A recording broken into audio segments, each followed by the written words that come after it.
Teman-teman sekalian, berjumpa lagi kita hari ini masih membahas tentang tanaman porang.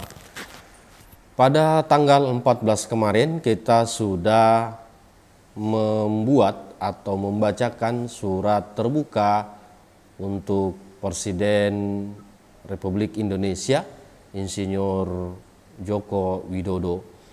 Yang tujuan dari surat terbuka itu adalah bermohon kepada Bapak Presiden agar turun tangan menyelesaikan persoalan harga yang belum stabil di budidaya atau produksi tanaman porang.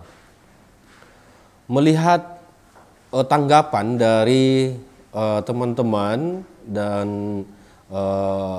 praktisi di bidang tanaman porang ini cukup bervariasi, ada yang positif, ada juga yang negatif. Tetapi kami ucapkan terima kasih kepada teman-teman yang sudah mensupport, yang sudah mendukung dan sudah membagikan video surat terbuka itu, karena kalau video itu tidak viral maka pasti tidak akan sampai ke Presiden.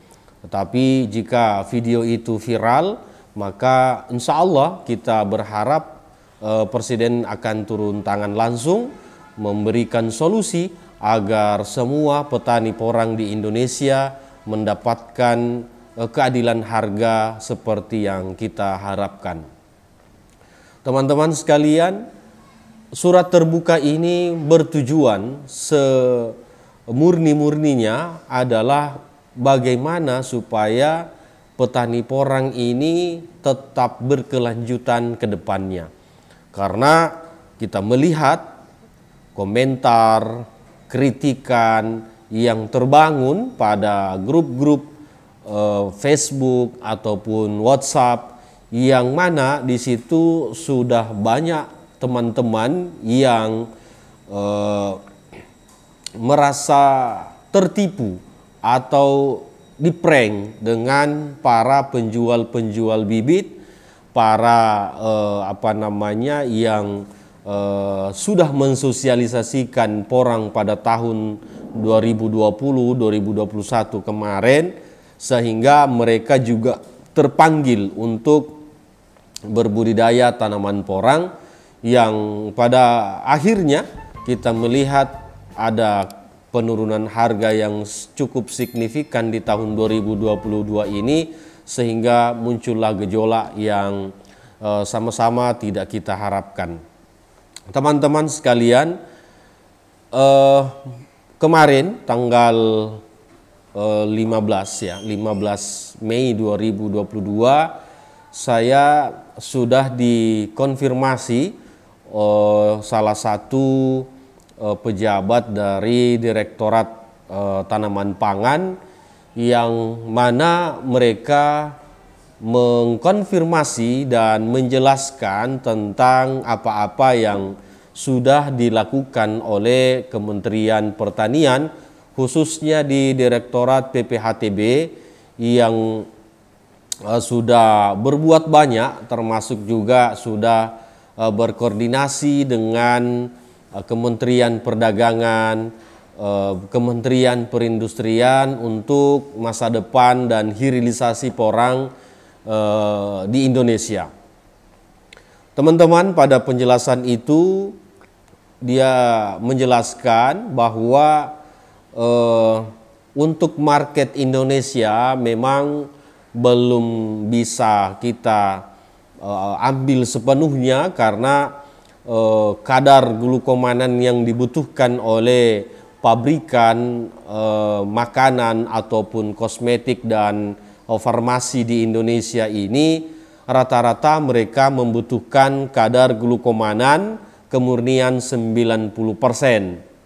Nah, sedangkan yang mampu memproduksi kandungan atau kemurnian glukomanan 90% menurut mereka baru PT Ambiko dan insya Allah menyusul APK, Asia Prima Konjak. Nah, Kenapa kok seperti itu? Karena memang pemurnian ini membutuhkan analisis, membutuhkan penelitian yang panjang, dan banyak juga dari misalnya BRIN ini sudah melakukan juga penelitian. Nah, tetapi satu lagi memang menurut mereka masih kecilnya permintaan itu, sehingga untuk memproduksi glukomanan ini juga terbatas, dan kebutuhan dalam negeri juga masih belum sinkron antara si pemakai produk dan si pembuat produk, khususnya di glukomanan kemurnian 90%.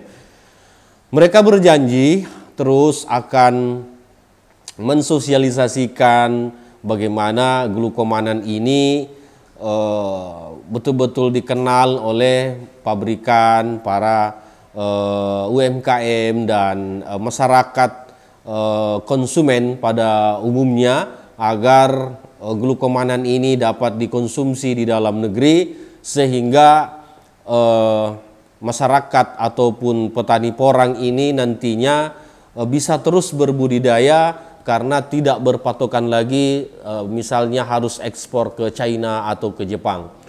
Teman-teman sekalian, kalau kita melihat kebutuhan glukomanan dalam negeri ini jumlahnya juga cukup besar, tetapi mereka memang saat ini masih didominasi diimpor dari China, karena kemurnian glukomanan dari Cina itu 90-95%, dan warnanya pun cukup putih. Berbeda dengan glukomanan yang kita punya, dia agak kekuningan, tetapi hebatnya glukomanan yang kita punya itu tidak amis, sedangkan yang diproduksi oleh China itu glukomanannya itu amis, sehingga banyak digunakan untuk campuran makanan yang mengandung bumbu-bumbu. Berbeda dengan glukomanan kita yang tidak ada baunya, alias tidak amis begitu.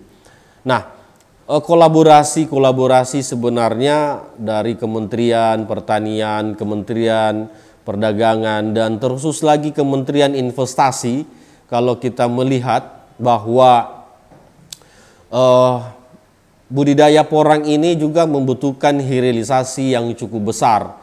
Dengan pabrik yang sudah ada sekarang ini yang mampu mengolah sampai ke tepung glukomanan, itu kita syukuri.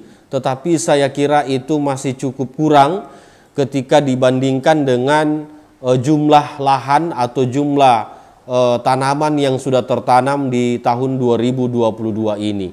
Jika memang kita mengharapkan budidaya porang ini terus kita tanam sepanjang tahun, maka hilirisasi ini penting untuk kita akomodir secara baik, secara terstruktur, sehingga masa depan hilirisasi ini juga tidak lagi bergantung pada 1, 2, atau 3 pabrik yang mengolah.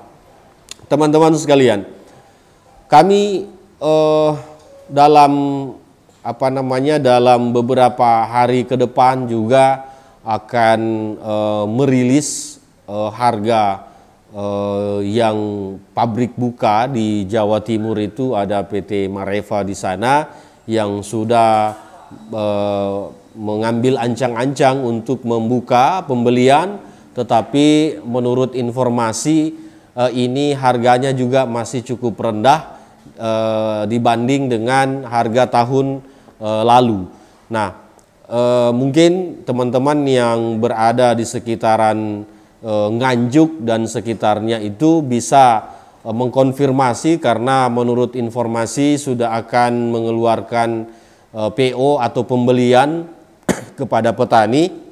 Tapi untuk harganya saya kira teman-teman cukup bersabar, karena harga yang ditawarkan menurut informasi itu masih di bawah 3.000. Nah, artinya harapan-harapan ini masih sangat jauh dari yang kita inginkan, tetapi sambil berjalan itu tidak apa-apa bagi teman-teman yang punya kebutuhan dan menginginkan harga porangnya dijual dengan harga seperti itu, ya silakan saja.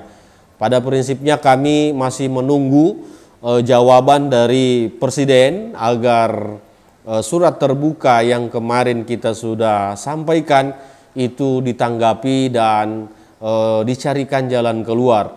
Karena kalau Presiden yang mengeluarkan perintah pasti cepat terselesaikan.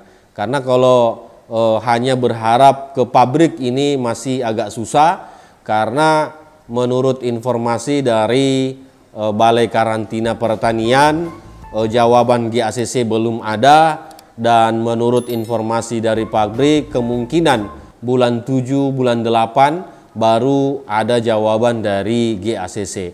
Ini kita sama-sama tunggu, tetapi kalau kita hanya mau menunggu tidak ada upaya, maka sama saja kita menunggu takdir kita terjadi.